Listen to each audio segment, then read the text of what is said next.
Hello everyone, my name is Mansi Bhardwaj and आज हम करेंगे क्लास 11th का चैप्टर नंबर 8 ग्रेविटेशन। देखो, जो ये ग्रेविटेशन था, इसकी जो हिस्ट्री थी, जिसमें हमने बताया जाता है कई बार हमें कि जो एक एप्पल न्यूटन के ऊपर, जो न्यूटन था वो पेड़ के नीचे बैठा हुआ था और उसके ऊपर एप्पल गिरा तो वहां से पूरा ग्रेविटेशन ला आया। पर रियल में जो ग्रेविटेशन की हिस्ट्री है वो ये नहीं है। बहुत सारे साइंटिस्ट ने मिलकर लगभग 2-3 सेंचुरी लगी थी इस लॉ को इंड्यूस करने में। न्यूटन के साथ केपलर और जो कोपरनिकस थे और भी बहुत सारे साइंटिस्ट थे जिन्होंने मिलकर जो लॉ ऑफ ग्रेविटेशन है उसके ऊपर वर्क किया था। जो न्यूटन, लेकिन जो लास्ट में इक्वेशन दी थी, न्यूटन लॉ ऑफ इस जो लास्ट में इक्वेशन दी थी वो न्यूटन ने ही दी थी, इसलिए इसको न्यूटन लॉ ऑफ ग्रेविटेशन बोला जाता है।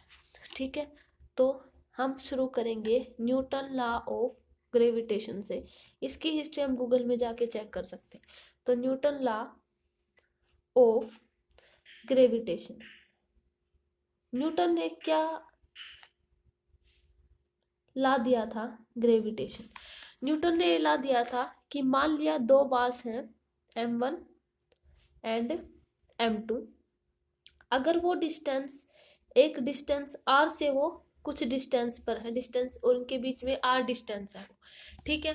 m1 m2 दो मासेस हैं, उनके बीच और उन जो वो r डिस्टेंस से एक दूसरे से डिफरेंट है, ठीक है, r डिस्टेंस होगी। तो जो न्यूटन ने ला दिया था वो क्या था? F इज इक्वल टू, जो ग्रेविटेशनल फोर्स था, F is equal to G m1 m2 by r square. अब जो ये ग्रेविटेशन फोर्स होता है इसको हम सेंट्रल फोर्स बोलते हैं। सेंट्रल फोर्स, इसको हम सेंट्रल फोर्स क्यों बोलते हैं? क्योंकि देखो, ये मास है, इस मास को, जो ये मास है, इस डायरेक्शन में भी अट्रैक्ट कर सकता था, इस डायरेक्शन में भी अट्रैक्ट कर सकता था, लेकिन इसने क्या किया? सिर्फ सेंटर से इसको अट्रैक्ट किया और इसी रीजन से इसको क्या बोलते हैं? Central force. तो जो ग्रेविटेशनल फोर्स है वो एक टाइप से सेंट्रल फोर्स है, क्योंकि वो उसको सेंटर की ओर से अट्रैक्ट कर रहा है। तो F इज इक्वल टू, तो जो न्यूटन लॉ ऑफ ग्रेविटेशन था वो क्या था? F is equal to G m1 m2 by r square, where m is the mass of the first object, m और m2 is the second mass of the second object and r is the distance between them. तो F is equal to g, वह g क्या है? कि gravitational constant, gravitational constant. अगर इसकी unit देखें तो क्या आ जाएगी? F r square by m1 m2 r square, g is equal to F r square m1 m2। ठीक है, तो इसका जो डायमेंशंस हो जाएंगे वो क्या हो जाएंगे? न्यूटन। और रेडियस एक टाइप से लेंथ ही होती है, तो L स्क्वायर और m स्क्वायर। ठीक है, न्यूटन। और फोर्स जो होता है न्यूटन का कितना होता है? m1 L1 एंड t-2, क्योंकि फोर्स क्या होता है? Mass into acceleration. तो मास और एक्सेलरेशन का होता है LT-2 और ये इंटू में आ जाएगा L square by m square. तो इसको जब सोल्व करेंगे तो कितना आ जाएगा? m की -1, L की 3 एंड t की -2। ये आ जाएगा जो g है उसके डायमेंशंस। ठीक है, अब g के बारे में बात करते हैं। जी क्या है? कि G is a central force, central force, G is a central force. And second इसकी बात आती है, एक अट्रैक्टिव फोर्स है। अट्रैक्टिव फोर्स कैसे? कि ये एक मास को अपनी ओर, मतलब जैसे ही हम ऑब्जेक्ट को ऊपर की ओर फेंकते हैं तो वो क्या करता है? अपनी ओर अट्रैक्ट करता है, तो इसलिए क्या है? ये अट्रैक्टिव फोर्स। ठीक है, force is independent of medium. और जो ये जी है ये क्या है? इंडिपेंडेंट है मीडियम के ऊपर। कि मान लिया हम किसी भी ऑब्जेक्ट को किसी भी मीडियम में फेंके, बॉडी तो क्या होगी? अट्रैक्ट तो होगी। तो इंडिपेंडेंट ऑन द मीडियम, चाहे मीडियम कैसा भी हो, इंडिपेंडेंट ऑफ मीडियम, मीडियम पे वो डिपेंड नहीं करता। फोर्थ इसमें पॉइंट आएगा कि F12 is equal to -F21। ऐसा क्यों? क्योंकि इसके ऊपर देखो, जो फोर्स एक्ट करेगा इसके ऊपर फोर्स क्या होगा? मान लिया कि F1 due to 2, mass m1 के ऊपर फोर्स किसके कारण, ड्यू टू सेकंड के, और इस पे होगा F21, सेकंड पे फोर्स किसके रीजन से, 1 के रीजन से। तो F12 इज इक्वल टू, अब दोनों इक्वल एंड ऑपोजिट है तो ये इक्वल एंड ऑपोजिट इसलिए आए, ठीक है। और वैलिड फॉर, और जो ये न्यूटन लॉ ऑफ ग्रेविटेशन है ये किसके लिए वैलिड होता है, वैलिड फॉर पॉइंट मास। मतलब मान लिया कि जैसे बहुत सारे पॉइंट मास है, पॉइंट मास के लिए हम इसको वैलिड करते हैं। जैसे मान लिया अगर अर्थ और सन को माने तो उनके बीच में तो ये ला यूज नहीं कर सकते ना कि G m1 m2/r के, क्योंकि हमें उनका मास का एग्जैक्ट वेट नहीं पता है, एग्जैक्ट मास नहीं पता, इसलिए जो ये मास होता है, जो ये लॉ होता है न्यूटन लॉ ऑफ ग्रेविटेशन, ये वैलिड होता है सिर्फ किसके लिए, पॉइंट मास के लिए, ठीक है। ये इसके कुछ जी के 5 इंपॉर्टेंट पॉइंट थे। और इसका जो सिग्निफिकेंस होता है, सिग्निफिकेंस वो उसके हैवी बॉडीज पर होता है, significance of G on heavy body, और हैवी बॉडीज पर उसका सिग्निफिकेंस होता है, ठीक है। जैसे मान लिया अर्थ और सन है, ठीक है, उसमें हम क्या करेंगे, अर्थ और सन को, तो उसका जो सिग्निफिकेंस वो करेगा हैवी बॉडीज पर, ठीक है। जैसे मास जो सन और जो अर्थ है उन पे जो ये ग्रेविटेशन लॉ है वो हम, ठीक है, हैवी बॉडीज पर यूज कर सकते हैं, ठीक है। पॉइंट मास का यहाँ पे क्या मतलब था, अगर हम मान लिया अर्थ पे होंगे, ठीक है, अर्थ पे होंगे तो हमें जो सन है वो कैसा दिखाई देगा, पॉइंट मास, ठीक है। और अगर हम सन पे, अगर हम अर्थ प्लेनेट पे हो तो हमें जो हमारी अर्थ है वो कैसी दिखाई देगी, एक पॉइंट मास इसी के। तो जो ये सिग्निफिकेंट जो न्यूटन लॉ ऑफ ग्रेविटेशन है वो हैवी बॉडीज पर वर्क करेगा, लेकिन वैलिड किसके लिए होगा, पॉइंट मास के लिए। यानी अगर हम अर्थ से देखें सन को तो वो हमें पॉइंट मास दिखाई देगा, है ना। तो सिग्निफिकेंस उसका हैवी बॉडी पर वर्क करता है और ये वैलिड होता है पॉइंट मास के लिए। अब जो ये न्यूटन लॉ ऑफ जो ग्रेविटेशन का जो ये फॉर्मूला है जी m1 m2/r², इसके बेस पे एक न्यूमेरिकल सोल्व करते हैं। जैसे ये न्यूमेरिकल मान लिया कि दो ऑब्जेक्ट हैं जिसका मास m और m है और उनके बीच में सेम मास है, क्योंकि सेम मटेरियल से मान लिया बने हुए, तो सेम मास है, उनके बीच में डिस्टेंस कितनी है, r और r, सेम डिस्टेंस है। आइडेंटिकल स्फेरिकल बाल है और ये कैसी है, spherical, same material. Force of gravitation them is f है, तो वो हमें ग्रेविटेशन फोर्स फाइंड आउट करना है, ठीक है।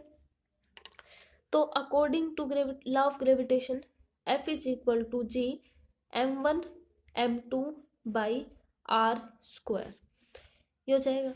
अब यहाँ से क्योंकि ये जो स्फीयर जो ये है ये कैसे है, स्फेरिकल, स्फेरिकल के लिए हमें क्या निकालना पड़ेगा, जो हमारी डेंसिटी होती है, डेंसिटी, क्योंकि इसकी पहले हमें मान लिया इनकी डेंसिटी रो एंड रो मान ली हमने, ठीक है, डेंसिटी रो एंड रो मान ली। तो डेंसिटी जो होती है मास पर यूनिट वॉल्यूम होती है, वॉल्यूम। अब स्फीयर की वॉल्यूम कितनी होती है, मास 4/3 पाई आर की क्यूब, ये होगी। और यहाँ से अब डेंसिटी आ जाएगी F इज इक्वल टू, क्योंकि हमें m चाहिए तो यहाँ से m की वैल्यू, क्योंकि यहाँ पे रखना है तो यहाँ से m की वैल्यू क्या आ जाएगी, रो m की value, m is equal to, पहले m फाइंड आउट करेंगे, m is equal to rho into 4/3 pi R की क्यूब। इस m की वैल्यू यहाँ पे रख देंगे क्योंकि मास सेम है, तो हम इसको G m²/r² लिख सकते हैं क्योंकि मास क्या है, सेम, ठीक है। तो ये आ जाएगा, तो इसके जगह रखेंगे F is equal to G m², m की वैल्यू ये है, into rho into 4/3 pi R की क्यूब का स्क्वायर, ये हो जाएगा। और बाई कितना है नीचे, r²। तो यहाँ से क्योंकि हमें सिर्फ ये देखना है, ठीक है, तो कैसे ये क्या आ जाएगा, ये आ जाएगा r⁶ और यहाँ से r², यानी हमें क्या देखना है कि ये जो फोर्स है वो रेडियस के किस तरह से, जो रेडियस आई है उसके किस तरह प्रोपोर्शनली है या इन्वर्सली प्रोपोर्शनल, ये देखना है। तो F इज इक्वल टू, देखो यहाँ से r⁶ और यहाँ से r⁴, तो यहाँ से कितना आ जाएगा, r⁴। तो जो फोर्स आए ग्रेविटेशनल फोर्स वो डायरेक्टली प्रोपोर्शनल हुआ r⁴ पावर की, ठीक है, तो ये आ जाएगा r की पावर 4। तो क्वेश्चन 1 में कि हमें यही फाइंड आउट करना था कि दैम फोर्स, तो जो फोर्स है वो r की जो रेडियस पर इस तरीके से डिपेंड करेगा। ठीक है, नेक्स्ट जो हमारा टॉपिक है वो superposition, principle of superposition, principle of super principle of superposition, superposition, principle of superposition मतलब क्या, इसका मतलब क्या होता है प्रिंसिपल ऑफ सुपरपोजिशन। मान लिया कि बहुत सारे मासेज है, मान लिया इस टाइप से बहुत सारे मासेज है, ठीक है, हमें किसी एक मास पर उन सब की वजह से कितना फोर्स लग रहा है, हमें अगर वो कैलकुलेट करना हो तो वो क्या होता है प्रिंसिपल ऑफ सुपरपोजिशन। कि मान लिया हमें इस मास के ऊपर फोर्स बताना है इन सब की वजह से, तो वो क्या होता है प्रिंसिपल ऑफ सुपरपोजिशन। ठीक है, तो जैसे मान लिया इसके ऊपर M1 फोर्स है, इसके ऊपर M2 और बहुत सारे फोर्सेज हैं M3 और लास्ट इसके ऊपर मान लिया MN फोर्स है।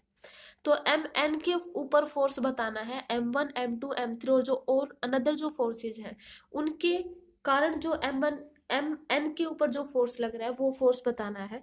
तो F net on MN is equal to क्या होगा, FMN किस ड्यू टू M1 के कारण plus FMN due to M2 के कारण, अप टू सो ऑन तक अगर देखें FMN और MN-1 तक, N-1 तक अगर देखें तो ये इस तरीके से जो कैलकुलेट होगा वो प्रिंसिपल ऑफ सुपरपोजिशन होता है। ठीक है, इसके ऊपर एक न्यूमेरिकल करते हैं तो ये अच्छे से क्लियर हो जाएगा। ठीक है, तो ये न्यूमेरिकल है कि ABC 3 मासेज मान लिए। ठीक है, हमें फाइंड करना है F net on B and C के ऊपर। पहले हम C के ऊपर देखते हैं, फोर्स ऑन C। देखो क्या करेगा, ये क्या करेगा इसके ऊपर, ये इस डायरेक्शन में फोर्स लगाएगा, ये ऐसे और ये ऐसे फोर्स लगाएगा इस डायरेक्शन में भी एंड इस डायरेक्शन में भी ये फोर्स लगाएगा C। ठीक है, तो FC, तो ये कितना आ जाएगा G by Newton law of gravitation. अब इन तीनों का जो मास है, मान लिया इसका M मान लेते हैं, इसका भी M मान लेते हैं, इसका 2M मान लेते हैं। ठीक है, इसका हमने इन दोनों का सेम मान लिया, इसका हमने 2M मान लिया। ठीक है, इस पे हमने मान लिया F ऑन 2M देखते हैं। F ऑन 2M अगर देखेंगे तो G, अब मास क्या है सेम, और उनके बीच में साइड जो है, हमने साइड इक्विलेटरल ट्रायंगल लिया था, इक्विलेटरल ट्रायंगल में क्या होता है साइड क्या होती है सेम होती है। तो ए क्या हमने साइड ले ली थी, तो ये क्या आ जाएगा बाई रेडियस की जगह हम A², क्योंकि इनके बीच में डिस्टेंस तो A ही है तो A² आ जाएगा। ठीक है, GM² बाई A²। अब F ऑन M पर अगर देखें, M पर भी क्या होएगा सेम, इधर से इसके ऊपर फोर्स लगाएगा एंड इधर से ये लगाएगा एंड इधर से ये लगाएगा। ठीक है, तो GM² बाई A²। ठीक है, ये हो गया।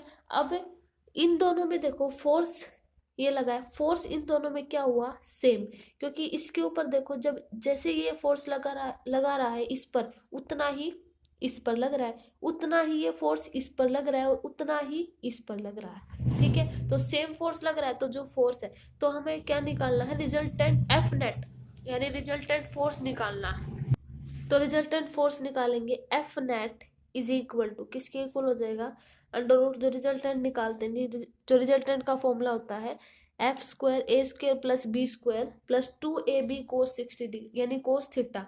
तो F A और B दोनों क्या है सेम, मतलब उनके ऊपर फोर्स क्या लग रहा है सेम, तो F² plus F² plus 2FF कोस, और इनके बीच में एंगल कितना है 60 डिग्री, ये 60 डिग्री का एंगल है। ठीक है, तो रूट 2F² प्लस 2F² और कोस 60 डिग्री 1/2, ये आ जाएगा रूट 3 F² यानी √3F। ये आ जाएगा इनके ऊपर जो नेट फोर्स है, कितना नेट फोर्स एक्ट कर रहा है, ये आ जाएगा। तो ये जो न्यूमेरिकल था प्रिंसिपल ऑफ सुपरपोजिशन था, जिसके ऊपर मान लिया अगर हम ओनली C पर निकालें तो इन दोनों की वजह से निकालेंगे, ठीक है, और उनको ऐड कर देंगे। अगर हमें M पर निकालना यानी B पर निकालना है तो इन दोनों की वजह से, यानी सिर्फ एक मास जैसे एक बॉडी है उसके ऊपर मास निकाल, उनके ऊपर जो अनदर जो बॉडी मास है, उस जो अनदर बॉडी है उनके कारण कितना फोर्स एक्ट कर रहा है, तो वो हमें प्रिंसिपल ऑफ सुपरपोजिशन से फाइंड आउट करना होता है, ठीक है। अब नेक्स्ट टॉपिक पे आते हैं, acceleration due to gravity and variation of g. Acceleration due to gravity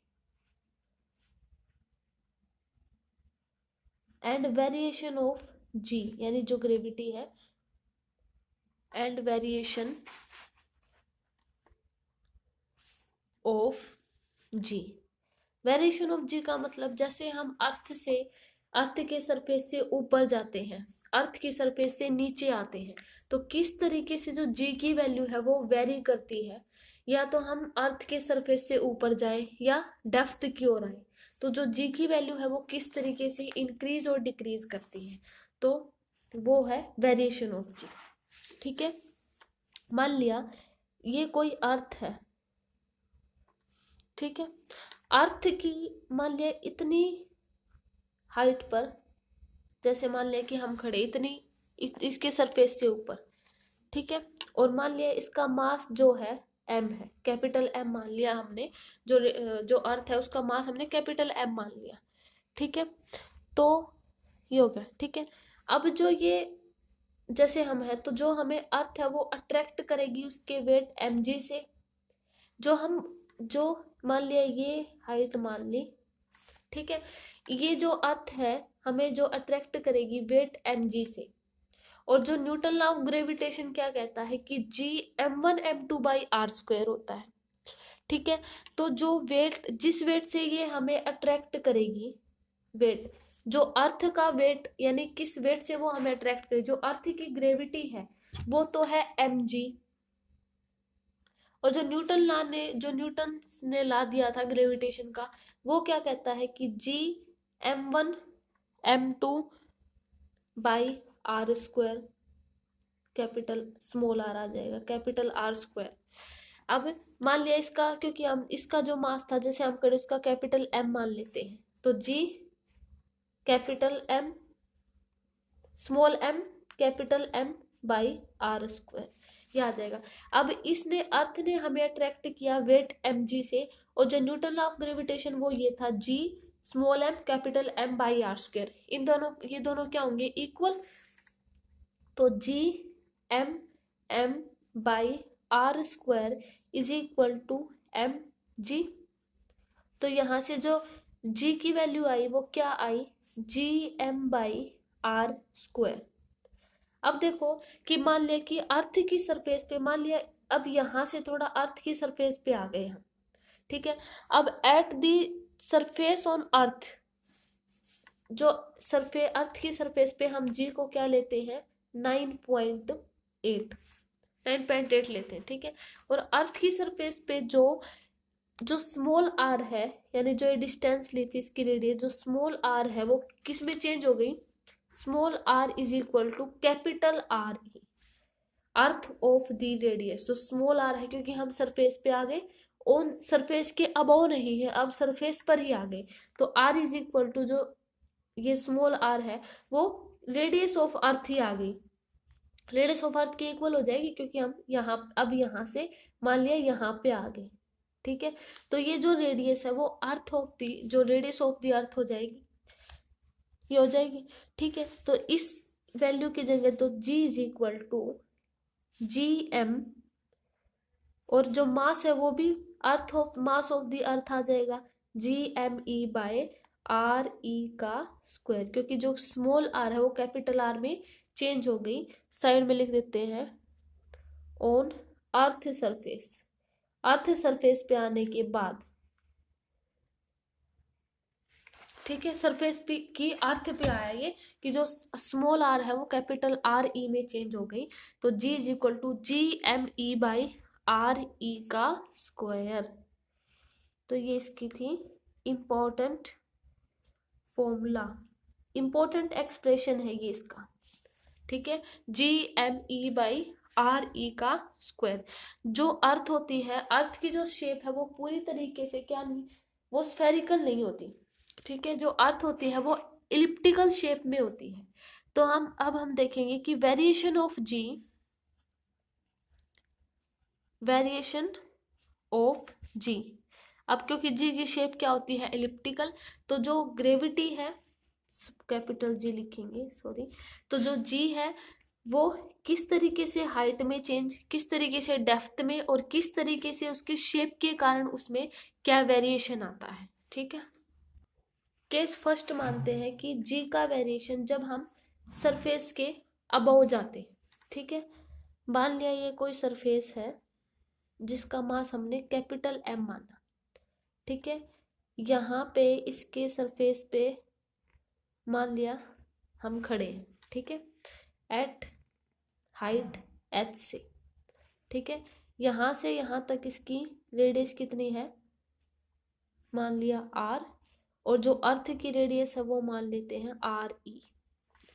ठीक है, ये आर है, कैपिटल आर होगी, अर्थ की रेडियस आर ई होगी। ठीक है, अब हमें जी किस तरीके से वेरी करेगा वो बताना है। देखो, जब हम यहाँ पे खड़े होंगे तो जो अर्थ हमें अट्रैक्ट करेगी, जो प्रीवियस उसमें करवाया था कि जो हमें अर्थ अट्रैक्ट करेगी वो किससे करेगी, वेट एम जी से। उसको हम एम जी ना मान कर, मान लिया एम जी डैश मान लेते हैं। ठीक है, एम जी डैश मान लेते हैं। ठीक है, तो वेट जो हमें अर्थ अट्रैक्ट करेगी वो होगा वेट एम जी डैश से, और जो न्यूटन लॉ ऑफ ग्रेविटेशन वो क्या होता है, जी एम, और ये जो हम खड़े इसका हम जो मास है मान लिया स्मॉल एम मान लिया। ठीक है, इसका कैपिटल एम, तो G M capital M by R square. अब ये दोनों क्या होंगे, इक्वल, तो G M G dash is equal to G M M by R square. अब एम से एम कैंसिल, तो यहाँ से जी डैश क्या आ जाएगा, G M by R square. ठीक है, जब हम अर्थ की सरफेस से जाते हैं, अर्थ की सरफेस के ऊपर की ओर जाते हैं, तो जो जी है एक्सेलरेशन ड्यू टू ग्रेविटी वो डिक्रीज होती है। अब ये डिक्रीज कैसे होती है, ये देखो कि जो आर है, जो ये कैपिटल, जो स्मॉल आर है, ये जो स्मॉल आर है वो किसके इक्वल है, देखो आर ई, यानी जो अर्थ की रेडियस है और जो हाइट है उसके इक्वल। ये मान लिया, इस रेडियस को हम यहाँ पे भी मान सकते हैं, तो आर ई प्लस एच, तो हम जो स्मॉल आर है इसको हम ऐसे मान सकते हैं, आर ई यानी earth, radius of the earth plus जो हाइट है, कितनी हाइट पे हम हैं। ठीक है, ये आ जाएगा आर ई। अब इस आर की जगह पे हम ये वैल्यू रख सकते हैं, तो g dash is equal to, इस आर की जगह पे रखेंगे जी एम और आर ई प्लस एच का स्क्वायर। ठीक है, ये हो जाएगा। अब जी एम जो प्रीवियस जो ये था वो क्या आया था, प्रीवियस आर्टिकल में ये था ना, g is equal to G M E, जब अर्थ की सरफेस पे आ गए थे हम, और जी एम ई जो स्मॉल आर है वो कैपिटल आर यानी अर्थ ऑफ द रेडियस के इक्वल हो गया था। ये आया था, जो ये इंपॉर्टेंट आर्टिकल आया था ये। ठीक है, इंपॉर्टेंट फॉर्मूला आया था यहाँ से। तो हम इस जी एम ई की जगह पे, क्योंकि मास ऑफ दी अर्थ ही हो गई, ठीक है, क्योंकि हम टोटल ले रहे हैं, तो जी एम ई, तो इस जी एम ई की जगह पे हम क्या लिख सकते हैं, g dash is equal to G R E का स्क्वायर, जी आर ई का स्क्वायर एम ई। ठीक है, एम ई, और ये आ जाएगा आर ई प्लस एच का स्क्वायर, ये। ठीक है, तो यहाँ से क्या आ जाएगा, जी, सॉरी ये जी एम ई की जगह पे रखा था, ये नहीं होएगा। ठीक है, तो ये आ जाएगा G R E square by R E plus H का स्क्वायर। तो यहाँ से क्या आ जाएगा, g dash is equal to g, इसको हम ऐसे ले सकते हैं ना, आर वन प्लस क्योंकि हम इसको जब करेंगे डिवाइड करेंगे, क्योंकि पूरे का होल स्क्वायर करेंगे, तो 1 plus H by R E का स्क्वायर। ठीक है, ये आ गई इसकी, ठीक है, ये आ गया इसका इम्पोर्टेंट फॉर्मूला। अब देखो यहाँ से कुछ केस बनेंगे, इसके इम्पोर्टेंट फॉर्मूला आया है ये। ठीक है, अब देखो इसको बाइनोमियल एक्सपेंशन से हम इसको एक्सपेंड कर सकते हैं कि जब हमारी जो हाइट है, हाइट वो less than radius of earth से बहुत ही कम हो। ठीक है, तो हम इसमें बाइनोमियल एक्सपेंशन यूज कर सकते हैं। कैसे? जैसे 1 प्लस एक्स की पावर n का माइनस n का एक्सपेंशन हम लेते थे। कैसे? 1 माइनस एन एक्स, और ये कब लेते थे? जब x लेस देन किससे हो? 1 से, तब हम बाइनोमियल एक्सपेंशन लेते थे ये। ठीक है, तो h इज लेस देन किससे है? आर ई, जो रेडियस ऑफ अर्थ है। ठीक है, तो g dash is equal to किसके इक्वल आ जाएगा? g into 1 plus H by R E की -2, क्योंकि ये ऊपर चला जाएगा। ठीक है, तो 2 से ये आ जाएगा -2, तो ये आ जाएगा g dash is equal to g into 1 minus 2h by R E. ये आ जाएगा इसका फाइनल एक्सप्रेशन। ये जो रिजल्ट है ये इंपॉर्टेंट नहीं है, मेन जो इंपॉर्टेंट रिजल्ट है वो ये है, g dash is equal to g by 1 plus H by R E का स्क्वायर। यानी जब ऐसे दे दिया जाए, मान लिया हम अर्थ से इतनी हाइट पर है, ठीक है, और हमें बतानी है कि जो हमारी ग्रेविटी वो किस तरीके से चेंज होगी, तो हम उस हाइट पर वैल्यू रखकर इसको सोल्व कर सकते हैं। क्योंकि रेडियस ऑफ अर्थ कितनी होती है? 6400 किलोमीटर। ठीक है, ये अर्थ की रेडियस होती है। ठीक है, तो न्यूमेरिकल वैल्यू होती है इसकी, तो न्यूमेरिकल वैल्यू रख देंगे 6400 किलोमीटर, और h जो हमें गिवन हाइट होगी। तो इस तरीके से हम g का वेरिएशन सोल्व कर सकते हैं। ठीक है, तो इसका इंपॉर्टेंट फॉर्मूला ये है।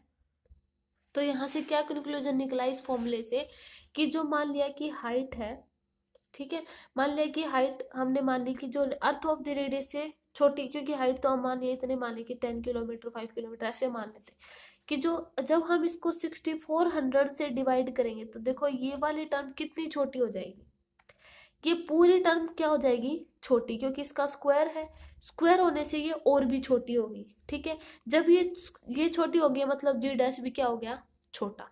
इसका मतलब इस फॉर्मूले से क्या कंक्लूजन आया, कि जो जैसे ही हम अर्थ की सरफेस से अबव जाते हैं, तो जो ग्रेविटी है वो क्या होती है? डिक्रीज। ठीक है, एक टाइम पे ऐसा भी आता है कि जहाँ पे एस्केप वेलोसिटी आ जाती है। एस्केप वेलोसिटी यानी ऑब्जेक्ट उस अगर वेलोसिटी से अगर बाहर की ओर ऑब्जेक्ट को हम फेंक दें, तो बॉडी हमारी वापस नहीं आती। इसका मतलब क्या हुआ कि जब हम अबोव सरफेस से ऊपर जाते हैं, तो जो ग्रेविटी की वैल्यू है, यानी जो ग्रेविटी है वो कम होती जाती है। ठीक है, ठीक है, तो ये आ जाएगा इस एक्सप्रेशन से ये कंक्लूजन निकला है। अब हम बात करते हैं वेरिएशन ऑफ जी डेप्थ पर। सेकंड केस आता है जब हम बिलो द अर्थ सरफेस जाते हैं। ठीक है, जैसे मान लिया ये अर्थ है, ठीक है, इससे ये मान लिया अर्थ का सेंटर है। ठीक है, इससे हम h हाइट नीचे चले गए, हम मान लिया ये आ गई h हाइट। ठीक है, ये आ गई, और जो ये पूरी अर्थ की रेडियस है ये आर ई है, और यहाँ से ये है रेडियस स्मॉल r। ठीक है, h हाइट हम अगर मान लिया कि हम यहाँ कहीं पे हैं, ठीक है, यहाँ पे हम हैं, h हाइट नीचे की ओर। ठीक है, अब हमें बताना है कि इस पे जो g की वैल्यू है वो किस तरीके से वेरी करेगी।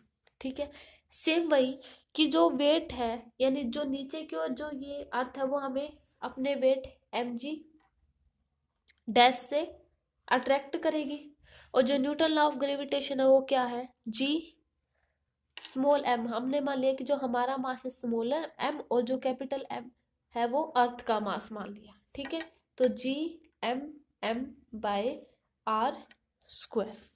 ठीक है, तो दोनों को इक्वल रखेंगे, m g dash is equal to g m m by R square.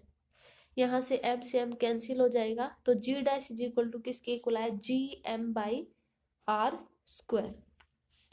ठीक है, ये आ गया। तो अब हम मान लेते हैं कि जो हमारी अर्थ है वो क्या है, एक यूनिफॉर्म स्फीयर है। यूनिफॉर्म स्फीयर है मतलब हर एक जगह पे मास या फिर और जो इसकी रेडियस है वो क्या है, सेम है।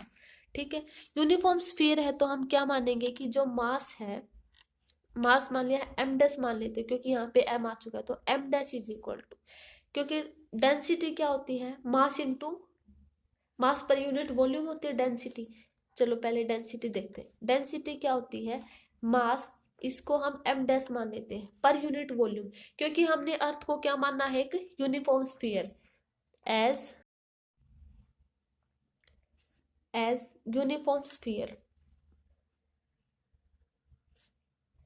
एक यूनिफॉर्म स्फीयर मान लिया। ठीक है, तो rho is equal to sphere की वॉल्यूम कितनी होती है, 4/3 पाई आर की क्यूब। तो यहाँ से जो एम डैश है वो क्या आ जाएगा, M dash is equal to rho into 4/3 pi R की क्यूब। ठीक है, ये आ जाएगा एम डैश। अब इस जो ये जी डैश है इसकी जगह, क्योंकि हमें ये एम डैश ही मान लेते हैं, इसको एम डैश मान लेते हैं इसको। ठीक है, एम डैश।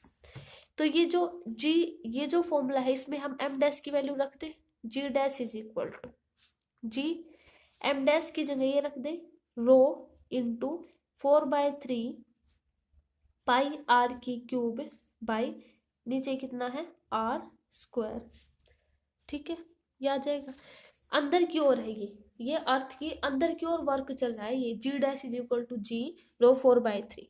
ठीक है, अब डेंसिटी जो होती है, density mass per unit volume होती है M E by 4/3 pi R की क्यूब। ठीक है, ये डेंसिटी, ये हो गया जी। अब हम रो की वैल्यू फाइंड आउट करेंगे। रो क्या है, मास ऑफ द अर्थ, यानी मास पर यूनिट वॉल्यूम। वॉल्यूम कितनी होती है स्फीयर की, 4/3 पाई आर की क्यूब। अब आर की क्यूब हमने रेडियस ऑफ द अर्थ लेंगे यहाँ से, क्यों, क्योंकि जो एम इज इक्वल टू, क्योंकि जो रेडियस है वो रेडियस ऑफ द अर्थ लेंगे। ठीक है, क्योंकि हम डेंसिटी किसकी निकाल रहे हैं, अर्थ की। ठीक है, तो एम ई, तो यहाँ से रो की वैल्यू हम इसमें रख देंगे। ठीक है, तो g dash is equal to G into rho की जगह रख देंगे ये value M E by 4/3 pi R E की क्यूब। ठीक है, ये आ जाएगी 4/3। और इसमें जो यहाँ से जी डैश की वैल्यू आ गई थी ना, इसको हम सॉल्व करेंगे तो यहाँ से जी डैश की वैल्यू क्या आ जाएगी, जी रो 4/3 पाई आर। ठीक है, तो यहाँ से कितना आ जाएगा, जी रो इंटू 4/3 पाई आर। ठीक है, तो यहाँ से कितना रह जाएगा सिर्फ, क्योंकि 4/3 पाई ये कैंसिल हो गया है ना, जी ये हो जाएगा 4/3 पाई, ये कैंसिल आ गया यहाँ से। ठीक है, कैंसिल हो गया, तो यहाँ से सिर्फ कितना बचेगा, 0।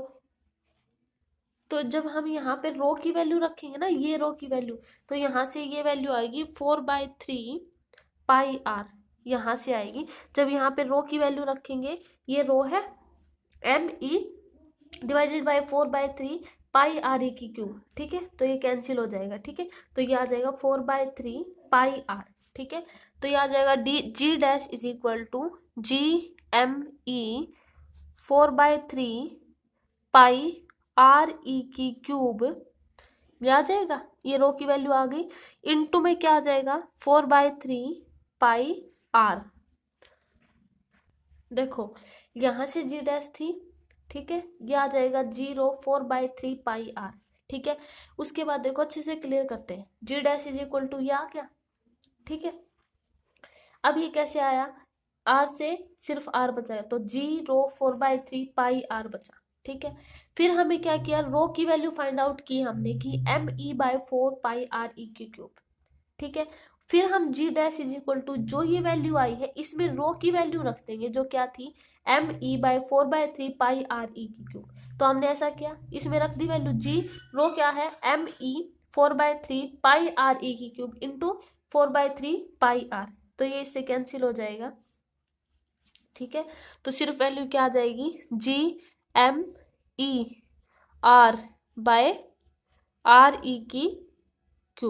तो जो जी डैश है अलोंग डेप्थ के अलोंग जो जी डैश आई वो क्या आई, GMER/RE तो ये आ गया था g dash is equal to GMER/RE जो ये शुरू शुरू में जो आर्टिकल करवाया था उसमें जो ये वैल्यू आई थी GME/RE², ये आया था जो इम्पोर्टेंट बॉक्स में रख रखा था, इम्पोर्टेंट फॉर्मूले के बॉक्स में ये फॉर्मूला था। अब हम इस GME की जगह पे क्या रख सकते हैं, GRE², तो g dash is equal to GME की जगह पे हम क्या रखेंगे, GRE² R/RE³, ठीक है, तो ये आ जाएगा GR/RE, ये आ जाएगा, ठीक है, तो g dash is equal to GR/RE। अब जो कैपिटल आर था, जो कैपिटल आर देखो, जो यहाँ से कैपिटल आर था ये, इसको हम क्या मानेंगे, पूरी अर्थ की रेडियस RE-H, यानी जो स्मॉल r है वो किसके इक्वल है, RE, ये जो पूरा RE माइनस हाइट RE-H, ये आ जाएगा। तो इस जो r की वैल्यू है इसको हम कहाँ रखेंगे, इसमें रख देंगे, इस r में रख देंगे, ठीक है, तो g dash is equal to किसके इक्वल आ जाएगा, r की जगह पे हम क्या रखेंगे, RE-H, ठीक है, RE-H और बाय कितना है RE, ये आ जाएगा। जब इसको सॉल्व करेंगे g dash is equal to RE/RE कितना 1 -H/RE, तो ये जो एक्सप्रेशन आई है किसके लिए था, जो ग्रेविटी है जब हम डेप्थ में जाते हैं, अर्थ की डेप्थ में जाते हैं, तो ये g dash is equal to G into 1 -H/RE, ये जो इक्वेशन होती है ये ऑलवेज वैलिड होती है, ऑलवेज वैलिड, ठीक है। तो इस जो ये जो एक्सप्रेशन है इससे क्या क्या कंक्लूजन निकला कि जब हम अर्थ की डेप्थ पर जाते हैं तो जो ग्रेविटी है वो डिक्रीज होती है, जब हम above the surface earth surface जाते हैं तो भी जो ग्रेविटी है वो डिक्रीज होती है, और जब बिलो दी सरफेस जाते हैं तो भी जो ग्रेविटी है वो डिक्रीज होती है। जब हम H की वैल्यू रखेंगे, मान लिया रेडियस ऑफ अर्थ थे स्मॉल ही होगी, तो नीचे क्या होगी, बड़ी, अब ये वैल्यू स्मॉल होती जाएगी, पूरी वैल्यू स्मॉल होगी, मतलब जी भी क्या करेगा, डिक्रीज, ठीक है, तो जी की वैल्यू है वो भी डिक्रीज करेगी जब हम डेप्थ की ओर जाते हैं। अब इसमें क्वेश्चन आता है कि जो जी की वैल्यू है वो सेंटर ऑफ अर्थ पर क्या होगी, यानी अबोव दी सरफेस हो गया और below the surface earth surface हो गया, अब एट द सेंटर पर जो जी की वैल्यू वो क्या होगी, ठीक है।